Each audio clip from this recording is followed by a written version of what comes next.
ദൈവത്തിൻ്റെ അതിപരിശുദ്ധമായ നാമം വാഴ്ത്തപ്പെടുമാറാകട്ടെ. കർത്താവിൻ്റെ തിരുവചനം ശ്രദ്ധിക്കാൻ വന്നിരിക്കുന്ന നിങ്ങളെല്ലാവരെയും ദൈവമായ കർത്താവ് ധാരാളമായിട്ട് അനുഗ്രഹിക്കുമാറാകട്ടെ. ഇന്നത്തെ നമ്മുടെ ധ്യാനത്തിനായിട്ട്, ഇന്നത്തെ നമ്മുടെ ചിന്തയ്ക്കായിട്ട് വിശുദ്ധ ബൈബിളിലെ കൊരിന്ത്യർക്ക് എഴുതിയ 2-ാം ലേഖനം 11-ാം അധ്യായത്തിൻ്റെ 2 മുതലുള്ള വചനങ്ങൾ ഞാനിവിടെ വായിക്കുന്നു.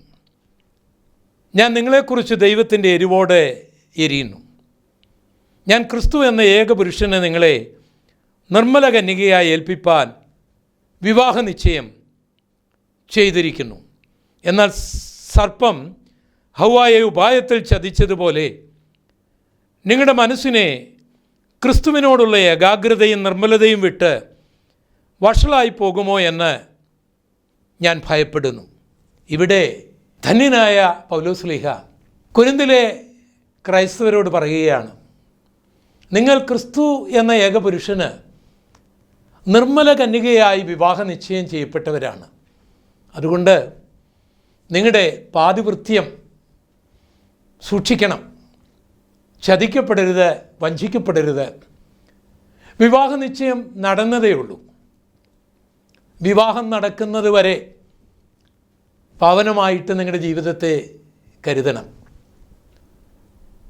സാത്താൻ ഹവ്വായെ ഉപായത്തിൽ ചതിച്ചതുപോലെ നിങ്ങളെയും ചതിക്കുമോ എന്ന് ഞാൻ ഭയപ്പെടുന്നു.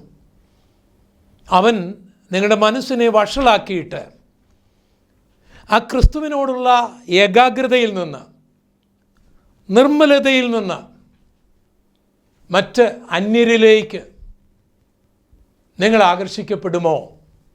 അങ്ങനെ നിങ്ങളുടെ മനസ്സ് വഷളായി പോകുമോ എന്ന് ഞാൻ ഭയപ്പെടുന്നു. ഈ ചിന്ത എനിക്കും നിങ്ങൾക്കും ബാധകമാണ്. ആഴമായി നാം ഇതിനെക്കുറിച്ച് പഠിക്കേണ്ടതാണ്. ഇത് നമ്മൾ മനസ്സിലാക്കണമെങ്കിൽ ഏദൻ തോട്ടത്തിലേക്ക് പോകേണ്ടതായിട്ടുണ്ട്. സർവശക്തനായ, സർവജ്ഞാനിയായ, സർവവ്യാപിയായ യഹോവയായ ദൈവം മനുഷ്യനെ സൃഷ്ടിക്കുകയാണ്. ആദമിനെ ഹവ്വയെയും അവർക്ക് വേണ്ടി ഭൂമിയിൽ മനോഹരമായ ഒരു തോട്ടമുണ്ടാക്കുകയാണ്, ഏദൻ തോട്ടം. ആ തോട്ടത്തിൽ എല്ലാവിധ വൃക്ഷങ്ങളും അതിൻ്റെ പുഷ്പങ്ങളോടും സുഗന്ധങ്ങളോടും ഫലങ്ങളോടും നിറഞ്ഞു നിൽക്കുകയാണ്. ഒരു സ്ഫടിക തുല്യമായ നദി ആ തോട്ടത്തിലൂടെ ഒഴുകുന്നുണ്ട്. അത് 4 ശാഖകളായി പിരിഞ്ഞ് ഇങ്ങനെ ഒഴുകിക്കൊണ്ടിരിക്കുകയാണ്.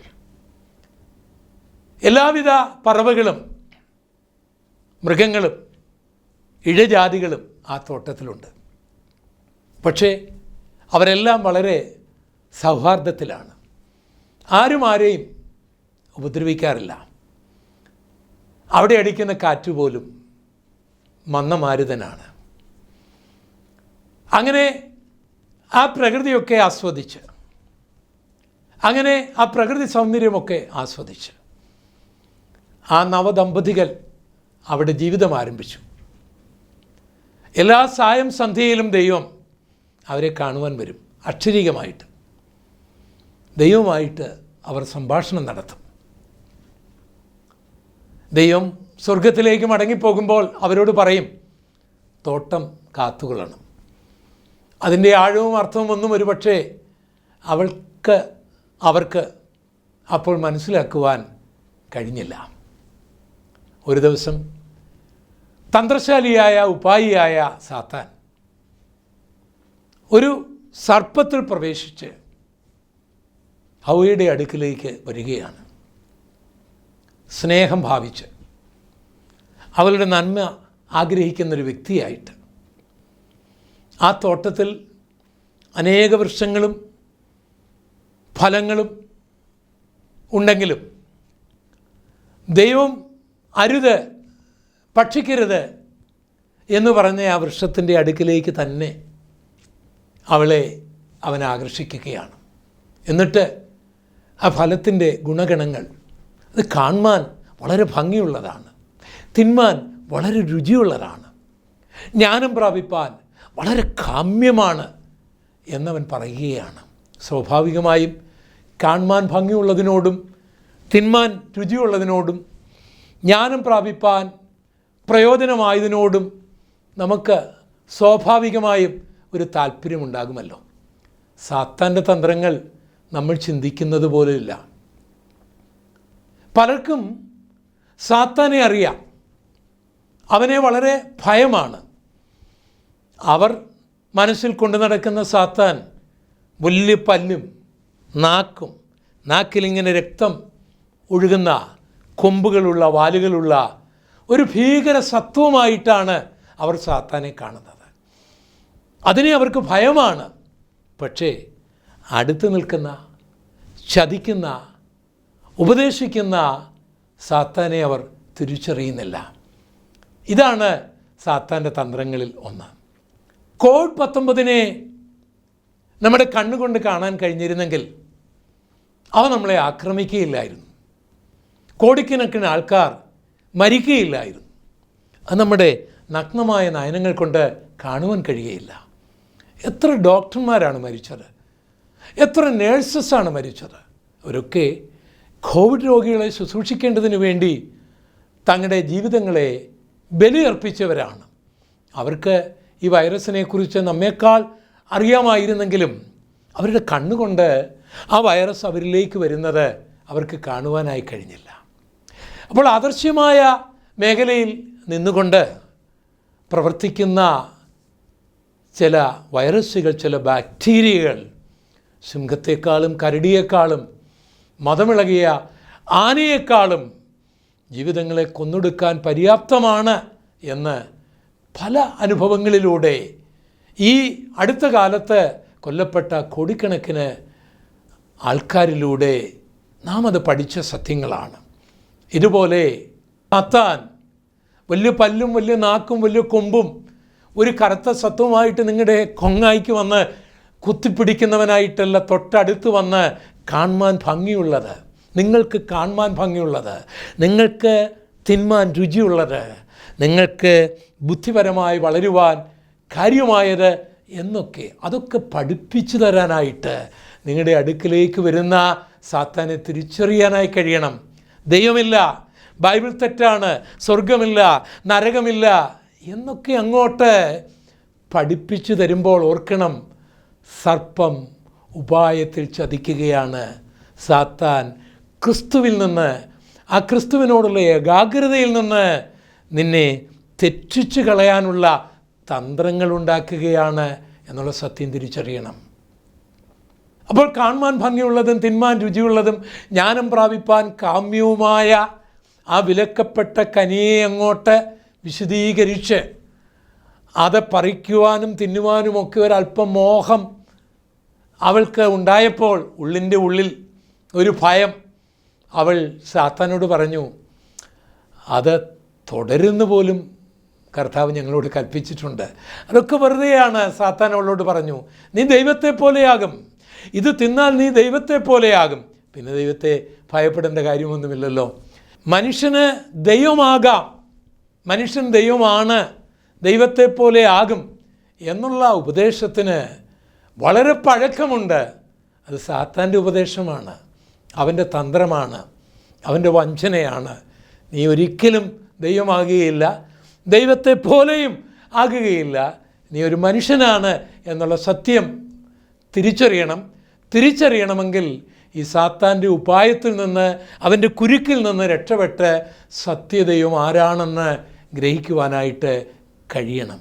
തുടർന്ന് നമ്മൾ ബൈബിളിൽ വായിക്കുന്നത്, ആ ചതിയിലകപ്പെട്ട് ഹൗവ ആ പഴം പറിച്ച് തിന്നു, തൻ്റെ ഭർത്താവിന് കൊടുത്തു. അവരുടെ കണ്ണു തുറന്നു. സത്യമാണ്, കണ്ണു തുറന്നപ്പോൾ കണ്ടത് കാണുവാൻ ഭംഗിയുള്ളതൊന്നുമല്ല, അവർ ചിന്തിച്ചതുപോലൊന്നുമല്ല. അവിടെ നിൽക്കുവാൻ കഴിയാത്ത ഒരവസ്ഥയിലേക്ക് അവർ മാറി. ആ പഴം കഴിച്ചപ്പോൾ അവർക്ക് ജ്ഞാനമൊന്നും ഉണ്ടായില്ല, ഉള്ള ജ്ഞാനം നഷ്ടപ്പെട്ടു. അതുകൊണ്ടാണല്ലോ എല്ലാം കാണുന്ന ദൈവത്തെ ഒന്നും മറയ്ക്കുവാൻ നമുക്ക് കഴിയുകയില്ല ദൈവത്തിൻ്റെ മുൻപിൽ. ആ ദൈവത്തിൻ്റെ മുൻപിൽ നിന്ന് മറഞ്ഞിരിക്കാൻ ഒരു വൃക്ഷത്തിൻ്റെ മറവിലേക്ക് ആദമും ഹൗവയും ഓടണമെങ്കിൽ അവരുടെ ജ്ഞാനം ഇപ്പോൾ എവിടെയാണ്? അവർക്ക് എന്ത് ജ്ഞാനമാണ് ലഭിച്ചത് എന്ന് മനസ്സിലാക്കുവാൻ കഴിയും. ഈ പഴം ഭക്ഷിച്ചതോടുകൂടെ ആ ഉള്ള ബോധവും നഷ്ടപ്പെടുകയാണ് ഉണ്ടായത്. പിന്നീട് നമ്മൾ കാണുന്നത് തമ്മിൽ പഴി പറയുന്ന ഭാര്യ ഭർത്താക്കന്മാരെയാണ്. അവസാനം തോട്ടം തന്നെ അവർക്ക് നഷ്ടപ്പെടുകയാണ്. പിന്നെ ജനിക്കുന്ന മക്കളിൽ ഒരാൾ മാനസിക രോഗിയായി വേറൊരാൾ കൊല്ലപ്പെടുകയാണ്. ആ ചതിയുടെ പരിണിത ഫലം എത്രയോ ഭയാനകമാണ്. ഇന്ന് ലോകത്തിൽ വളരെ സ്നേഹത്തോടെ അടുത്തു വന്ന് ചതിക്കുന്ന ചതിയന്മാരെ നമ്മൾ കണ്ടിട്ടുണ്ട്. ആ ചതിയുടെ ചുഴിയിലകപ്പെട്ട് ആത്മഹത്യ ചെയ്തവർ, കൊല്ലപ്പെട്ടവർ, മാനസിക രോഗികളായവർ, എല്ലാം നഷ്ടപ്പെട്ടവർ ഒന്നും രണ്ടുമൊന്നുമല്ല, ലക്ഷങ്ങളുണ്ടെന്ന് ഈ ഭൂമിയിൽ. പക്ഷേ ഇപ്പോഴും ചതിയന്മാരുണ്ട്. ചതിയന്മാരെ തിരിച്ചറിയാൻ കഴിയാത്തവരുണ്ട്. തിരിച്ചറിയാൻ കഴിയാത്തവരുള്ളിടത്തോളം കാലം ചതിയന്മാരുണ്ടായിരിക്കും. അവരുടെ പ്രവർത്തനങ്ങൾ തടസ്സം കൂടാതെ നടക്കുകയും ചെയ്യും. എന്നാൽ ഏറ്റവും വലിയ ചതിയൻ പിശാചാണ് എന്നുള്ള കാര്യം മറക്കരുത്. ഇവിടെ ധന്യനായ പൗലോസ്ലീഹ പറയുകയാണ്, സാത്താൻ ഹവ്വായെ ഉപായത്തിൽ ചതിച്ചതുപോലെ നിങ്ങളെ ചതിക്കരുത്. കാരണം നിങ്ങൾ ചതിക്കപ്പെട്ട് കഴിഞ്ഞാൽ നിങ്ങൾക്കെല്ലാം നഷ്ടപ്പെടുകയാണ്. അറുക്കാനും മുടിക്കാനും മോക്ഷിക്കാനും നശിപ്പിക്കാനും കൊല്ലാനുമാണ് സാത്താൻ വരുന്നുള്ള കാര്യം നിങ്ങൾ മറക്കരുത്. തന്ത്രശാലിയായ ഈ സാത്താനെ പരാജയപ്പെടുത്താൻ നമ്മുടെ ബുദ്ധി കൊണ്ടും നമ്മുടെ ആരോഗ്യം കൊണ്ടും നമ്മുടെ അധികാരം കൊണ്ടും നമ്മുടെ ശാസ്ത്രം കൊണ്ടും കഴിയുകയില്ല. സാത്താനെ ക്രൂശിൽ പരാജയപ്പെടുത്തിയ ഒരാളുണ്ട്. അത് മറ്റാരുമല്ല, നസറേയനായ യേശുവാണ്. അവൻ്റെ എല്ലാ പരീക്ഷകളെയും അതിജീവിക്കുകയും അവനെ സമ്പൂർണ്ണമായി പരാജയപ്പെടുത്തുകയും ചെയ്ത ഒരാളാണ് നസറേയനായ യേശു.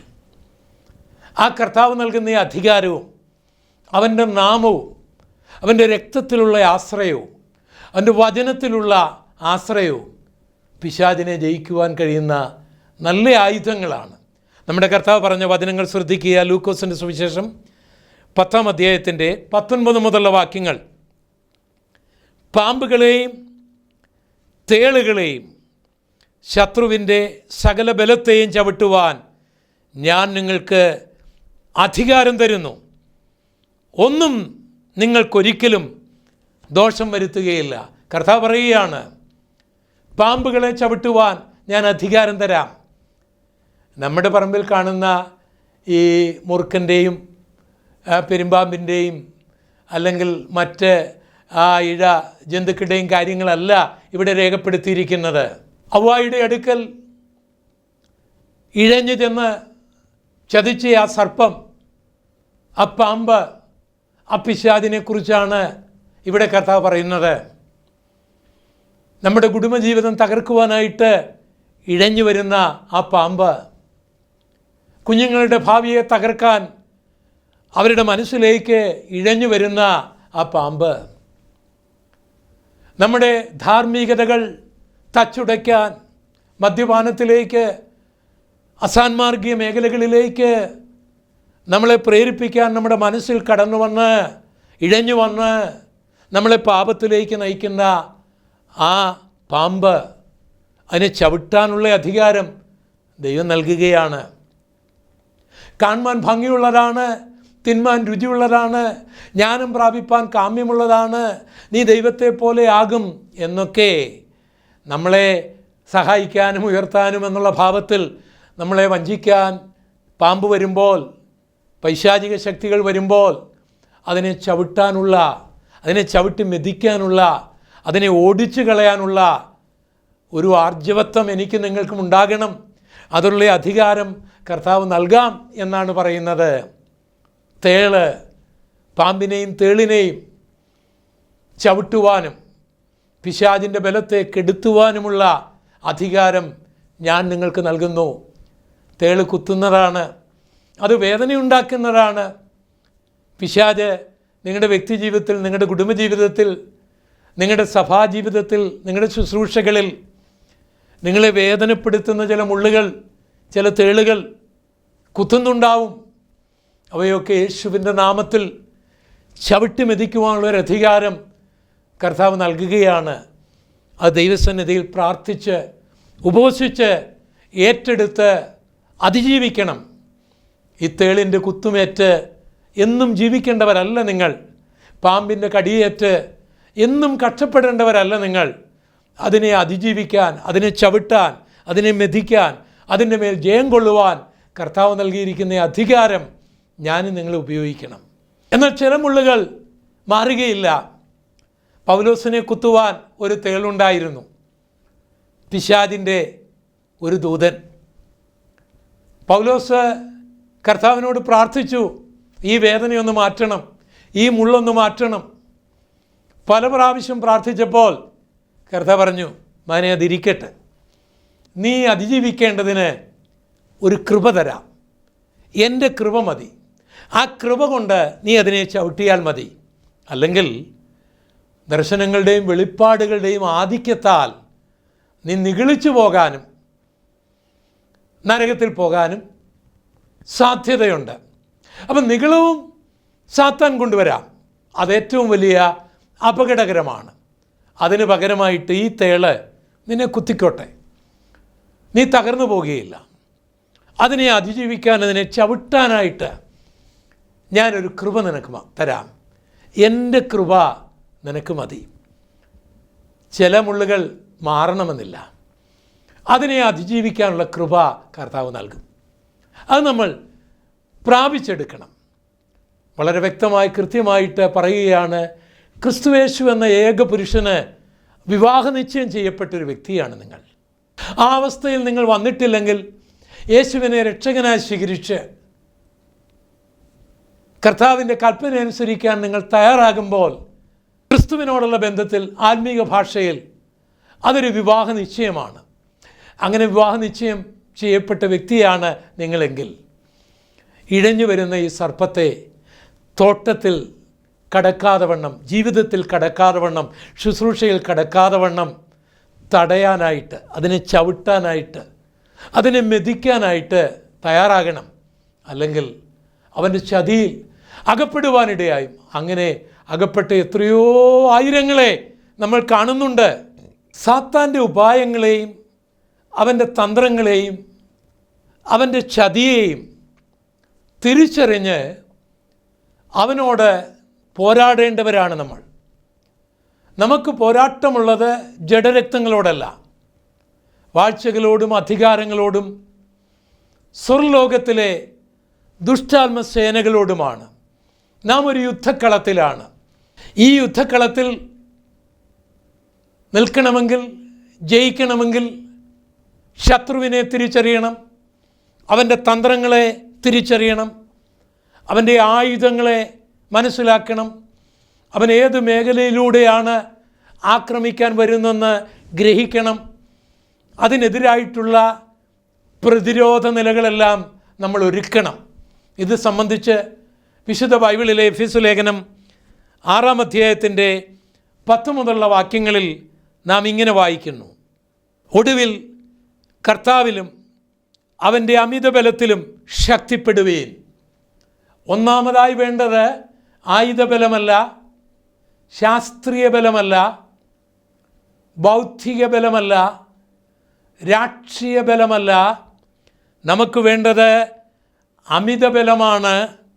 ആ ബലം ദൈവത്തിൽ നിന്ന് ലഭിക്കുന്നതാണ്, കർത്താവിൽ നിന്ന് ലഭിക്കുന്നതാണ്. അത് തോക്കുകൊണ്ടോ വാളുകൊണ്ടോ പീരങ്കി കൊണ്ടോ ബോംബ് കൊണ്ടോ നേടാവുന്നതല്ല. ഈ ബലം ദൈവം നൽകുന്നതാണ്, അത് പരിശുദ്ധാത്മാവ് നൽകുന്നതാണ്. അതാണ് എനിക്ക് നിങ്ങൾക്കും വേണ്ടത്. ആ വാക്യം ഒന്നുകൂടെ ശ്രദ്ധിക്കുക: ഒടുവിൽ കർത്താവിലും അവൻ്റെ അമിത ബലത്തിലും ശക്തിപ്പെടുവീൻ. ബാല്യക്കാർ തളർന്നു പോകും, യൗവനക്കാർ ക്ഷീണിച്ചു പോകും. യഹോവയെ കാത്തിരിക്കുന്നവർ ശക്തിയെ പുതുക്കും. അവർ കഴുകന്മാരെ പോലെ ചിറകടിച്ച് പറന്നുയരും. 11 മുതലുള്ള വാക്യങ്ങൾ: പിശാചിൻ്റെ തന്ത്രങ്ങളോട് എതിർത്ത് നിൽപ്പാൻ കഴിയേണ്ടതിന് ദൈവത്തിൻ്റെ സർവായുധവർഗം ധരിച്ചുകൊള്ളുവീൻ. പിശാചിന് തന്ത്രങ്ങളുണ്ട്. നീ പ്രതീക്ഷിച്ച് നിൽക്കുന്ന മേഖലയിൽ നിന്നോ നീ ചിന്തിക്കുന്ന മേഖലയിലോ ആയിരിക്കുകയില്ല ആക്രമണമുണ്ടാകുന്നത്. അവൻ്റെ ആയുധങ്ങൾ ഒരുപക്ഷെ നിൻ്റെ മനസ്സിൽ പോലും ചിന്തിക്കാത്തതാണ്. നിനക്ക് കാണുവാൻ ഭംഗിയുള്ളത്, നിനക്ക് തിന്മാൻ രുചിയുള്ളത്, നിനക്ക് ജ്ഞാനം പ്രാപിപ്പാൻ കാമ്യമുള്ളത് എന്ന് നീ ധരിക്കുന്ന ആ മേഖലയിലൂടെ ആയിരിക്കും അവൻ ആയുധം ഉപയോഗിക്കുന്നത്, നിന്നെ കൊല്ലാൻ, ചതിക്കാൻ, അറുക്കാൻ, മുടിക്കാൻ. അതുകൊണ്ട് ദൈവത്തിൻ്റെ സർവായുധവർഗം ധരിക്കണം. എന്താണ് ഈ സർവായുധവർഗം എന്ന് പറയുന്നത്?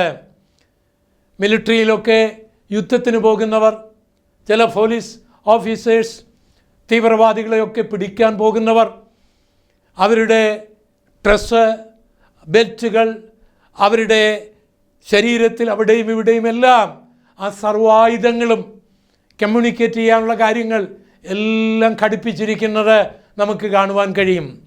ഇതുപോലെ എന്താണ് ദൈവത്തിൻ്റെ സർവായുധവർഗം? തുടർന്നുള്ള വാക്യം ശ്രദ്ധിക്കുക. നമുക്ക് പോരാട്ടമുള്ളത് ജഡരക്തങ്ങളോടല്ല. ഇത് നമ്മൾ അറിഞ്ഞിരിക്കണം. നമുക്ക് പോരാട്ടമുള്ള ഒരു മതത്തോടല്ല, ഒരു മനുഷ്യനോടല്ല, ഒരു രാജ്യത്തോടല്ല, ഒരു സംഘടനയോടല്ല. ഇവരിലൂടെയൊക്കെ പ്രവർത്തിക്കാൻ സാധ്യതയുള്ള പിശാചിൻ്റെ തന്ത്രങ്ങളോടാണ് നമുക്കുള്ള പോരാട്ടം. നമുക്ക് പോരാട്ടമുള്ള ജഡരക്തങ്ങളോടല്ല, വാഴ്ചകളോടും അധികാരങ്ങളോടും ഈ അന്ധകാരത്തിൻ്റെ ലോകാധിപതികളോടും സ്വർലോകത്തിലെ ദുഷ്ടാത്മസേനകളോടും അത്രേ. അതുകൊണ്ട് നിങ്ങൾ ദുർദിവസത്തിൽ എതിർപ്പാനും സകലവും സമാപിച്ചിട്ട് ഉറച്ചു നിൽപ്പാനും കഴിയേണ്ടതിന് ദൈവത്തിൻ്റെ സർവായുധവർഗം എടുത്തുകൊള്ളുവീൻ. എന്താണ് ദൈവത്തിൻ്റെ സർവായുധവർഗം? വാക്യം 12. എന്താണ് ദൈവത്തിൻ്റെ സർവായുധവർഗം? 14. നിങ്ങളുടെ അരയ്ക്ക് സത്യം കെട്ടിയും. അപ്പം ജീവിതത്തിൽ സത്യസന്ധതയുണ്ടായിരിക്കണം. കള്ളം പറയുന്നവർക്ക് സാത്താനെ പരാജയപ്പെടുത്താൻ കഴിയുകയില്ല. സത്യം എന്ന അരക്കച്ച ബെൽറ്റ് ഉണ്ടായിരിക്കണം. നീതി എന്ന കവചം ധരിച്ചും. എന്താണ് ഈ ചങ്കിൻ്റെ മേഖലകളിൽ അമ്പുകൾ വന്ന് തറയ്ക്കാതിരിക്കേണ്ടതിന് താമരം കൊണ്ടോ ഇരുമ്പ് കൊണ്ടോ ഉള്ള കവചങ്ങൾ പണ്ട് പോരാളികൾ ധരിക്കുമായിരുന്നു. അവരുടെ ഹൃദയം സൂക്ഷിക്കുന്ന കവചമാണത്. ഇവിടെ നമുക്ക് വേണ്ടുന്ന കവചം താമരം കൊണ്ടുള്ളതല്ല, നീതിയായിരിക്കണം. നമ്മുടെ ബിസിനസ്സിൽ, കൊടുക്കൽ വാങ്ങലുകളിൽ, നമ്മുടെ പ്രവർത്തനങ്ങളിൽ നീതിക്ക് നിരക്കാത്തത് ഒന്നും പാടില്ല. സാത്താനെ ജയിക്കണമെങ്കിൽ ജീവിതത്തിൽ നീതി ഉണ്ടായിരിക്കണം. വാക്യം 15. സമാധാന സുവിശേഷത്തിനായുള്ള ഒരുക്കം കാലിന് ചെരുപ്പാക്കിയും. അപ്പോൾ കാലിൽ ഷൂസ് ഉണ്ടാകണം, ചെരുപ്പുണ്ടാകണം. അത് ലോകത്തിലെ വിലയേറിയ ഷൂസുകളൊന്നുമല്ല, സുവിശേഷമാകുന്ന ചെരുപ്പ്. ഈ കാലുകൾ സുവിശേഷം പറയാനായിട്ട് ചലിക്കണം. വീടുകളിലേക്ക്, ഗ്രാമങ്ങളിലേക്ക്, പട്ടണങ്ങളിലേക്ക് ആ കാലിൽ സുവിശേഷത്തിൻ്റെ ഷൂസ് ഉണ്ടാകണം. ഇതൊക്കെയാണ് സാത്താൻ കാണുമ്പോൾ ഭയപ്പെടുന്നത്. വാക്യം 16. എല്ലാറ്റിനും മീതെ ദുഷ്ടൻ്റെ തീയമ്പുകളെയൊക്കെയും കെടുക്കുവാൻ തക്കവണ്ണം വിശ്വാസമെന്ന പരിധി എടുത്തുകൊണ്ട് നിൽപ്പീൻ. കയ്യിൽ വിശ്വാസത്തിൻ്റെ പരിധി ഉണ്ടാകണം. ശത്രുവിൻ്റെ അഗ്നി അസ്ത്രങ്ങൾ വരുമ്പോൾ വിശ്വാസത്തിൻ്റെ പരിധി കൊണ്ട് അതിനെ തടയാൻ വിശ്വാസമുണ്ടായിരിക്കണം. വാക്യം 17. രക്ഷയെന്ന ശിരസ്ത്രവും ദൈവവചനമെന്ന ആത്മാവിൻ്റെ വാളും കൈക്കൊള്ളുവീൻ. രക്ഷയെന്ന ശിരസ്ത്രം, ഹെൽമറ്റ്. ശത്രുവിൻ്റെ ആക്രമണം തലയിലുണ്ടാകാതിരിപ്പാൻ രക്ഷിക്കപ്പെട്ടിരിക്കണം. രക്ഷ. എന്താണ് രക്ഷ? ഗോൽഗോത്തായുടെ മലമുകളിൽ യേശു ക്രൂശിക്കപ്പെട്ടു. ആ രക്തം ചൊരിഞ്ഞു, യാഗമായി തീർന്നു. ആ യേശുവിനെ രക്ഷകനായി സ്വീകരിക്കുമ്പോൾ ലഭിക്കുന്നതാണ് രക്ഷ. അത് മനസ്സിലുണ്ടാകണം. രക്ഷിക്കപ്പെട്ടവനായിരിക്കണം. ആ ശിരസ്ത്രം, ആ ഹെൽമറ്റ് തലയിലുണ്ടായിരിക്കണം. അപ്പോൾ സാത്താനോട് എങ്ങനെയാണ് യുദ്ധം ചെയ്യേണ്ടത്? രക്ഷ എന്ന ശിരസ്ത്രം, നീതി എന്ന കവചം, സത്യമെന്ന ബെൽറ്റ്, സമാധാന സുവിശേഷത്തിൻ്റെ ഷൂ, ചെരുപ്പ്, വിശ്വാസത്തിൻ്റെ പരിച, ദൈവവചനമാകുന്ന വാള്.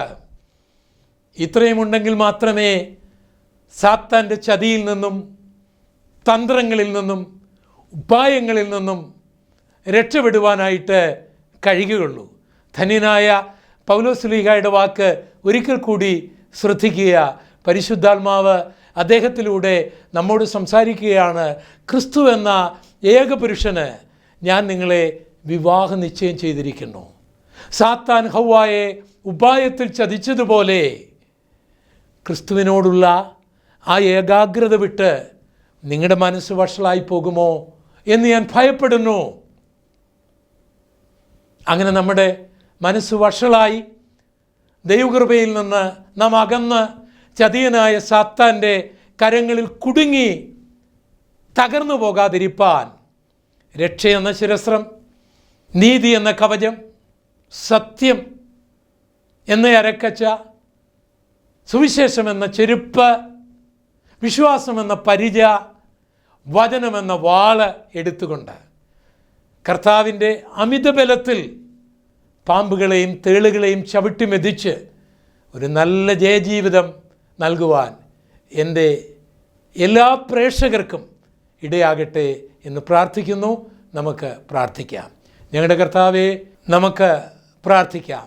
ഞങ്ങളുടെ കർത്താവേ, ഞങ്ങളുടെ ദൈവമേ, ചതിയനായ, വഞ്ചകനായ, അറുക്കുവാനും മുടിക്കുവാനും മോക്ഷിക്കുവാനും വരുന്ന സാത്താൻ്റെ തന്ത്രങ്ങളിൽ കുരുങ്ങാതെ അവൻ വെച്ച് നീട്ടുന്ന കാൺമാൻ ഭംഗിയുള്ള, തിന്മാൻ രുചിയുള്ള, ജ്ഞാനം പ്രാപിപ്പാൻ കാമ്യമുള്ളത് എന്ന് പറഞ്ഞുകൊണ്ട് വെച്ച് നീട്ടുന്ന വിലക്കപ്പെട്ട കനികളെ കൈനീട്ടി വാങ്ങിക്കാതെ ആ പാമ്പുകളെ ചവിട്ടിമെതിച്ച് കർത്താവിൻ്റെ അമിതബലത്തിൽ ശക്തിപ്പെട്ട് ഒരു നല്ല വിജയ ജീവിതം നയിക്കുവാൻ എനിക്കും എൻ്റെ പ്രേക്ഷകർക്കും ഇടയാക്കണമേ. യേശു കർത്താവിൻ്റെ പരിശുദ്ധമുള്ള നാമത്തിൽ അപേക്ഷിക്കുന്നു. കൃപ തോന്നി കേൾക്കുമാറാകണമേ. ആമേൻ. ദൈവം ഈ വചനങ്ങളാൽ നിങ്ങളേവരെയും ധാരാളമായി അനുഗ്രഹിക്കുമാറാകട്ടെ. ആമേൻ.